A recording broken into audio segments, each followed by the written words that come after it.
A bit of news. That one's interesting, not too important.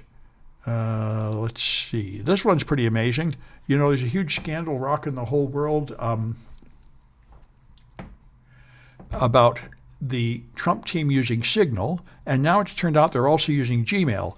And of course, the problem with both of these is they're not officially sanctioned for classified communication, and the reason is part because they run them on home devices typically, which aren't that secure, and also the whole world is in there, so you can accidentally add people that are not even in the military. And, you know, that's why all my corporate consulting, we use other tools like Microsoft Teams, where you can only add people who are employees of the company. That's a very simple security measure. But the reason I've been told by people, ex-military people, the reason why they do all this is to avoid recording requirements.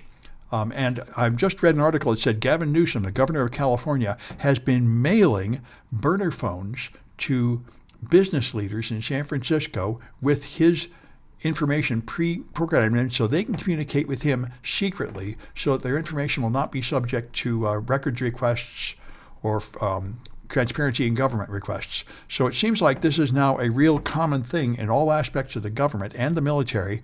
They know that if you use the official method of communication, then your stuff will be recorded and examined later.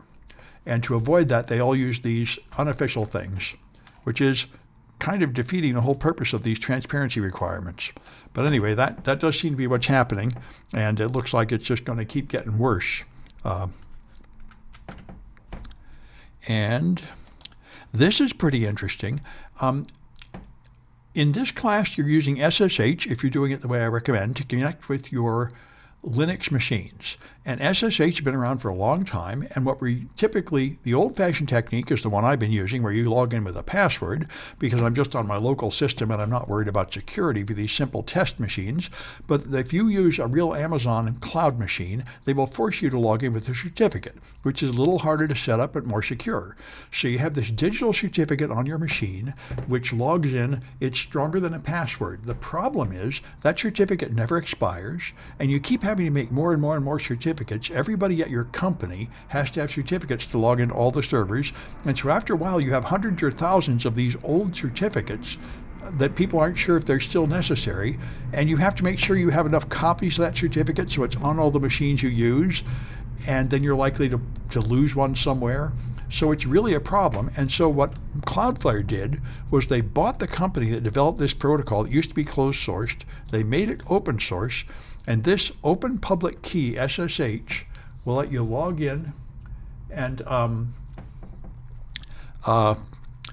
it'll create a temporary SSH key every time you log into the identity provider, and then throw it away, which is how logins work in a browser. If you log into Amazon, it creates a temporary cookie you use just for that one session, but it creates a temporary encryption key also, and then throws it away on your end. So this seems like a huge step forward.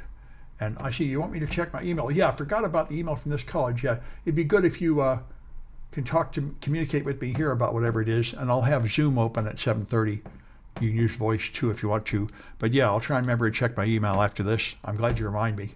I have many email accounts, and I don't always remember about them all. Showing up for my live sessions is by far the best way to reach me. Anyway, I'll stop the news.